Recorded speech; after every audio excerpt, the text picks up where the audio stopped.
Je vois que tu as ramené des livres également. Est-ce que tu aurais des livres à conseiller pour les praticiens? Oui, pour débuter ou même pour des gens confirmés, j'ai déjà fait mention du guide pratique de la sorcellerie de Paul Hawson.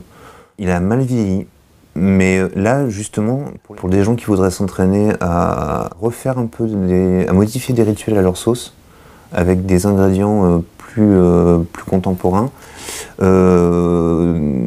ça reste un bon ouvrage. Ça, j'aime beaucoup aussi. Celui-là, je l'aime beaucoup. Alors ça, c'est pour les plantes et les pierres. L'encyclopédie des plantes et des pierres magiques et thérapeutiques de Lise-Marie Lecomte. Excellent ouvrage parce que, en un seul, on a les plantes, les pierres, les propriétés magiques et les propriétés thérapeutiques. Puisque, pour ceux qui ne le sauraient pas, les propriétés magiques et thérapeutiques des plantes et des pierres diffèrent. L'ouvrage est très bien construit. Alors le seul défaut qu'il a, c'est qu'il n'est plus édité. Donc beaucoup de gens, moi j'en ai 2 personnellement, et je pourrais me faire beaucoup d'argent si je les revendais, mais beaucoup de gens font de la spéculation bibliographique. Ça arrive très fréquemment de trouver cet ouvrage sur internet à 100, 120, 150, 180 euros.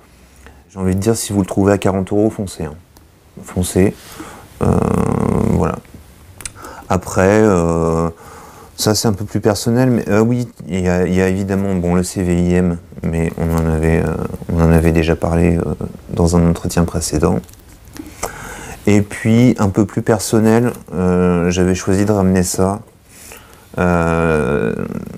C'est La lumière de l'adversaire, la magie des Néphilim, de Michael W. Ford.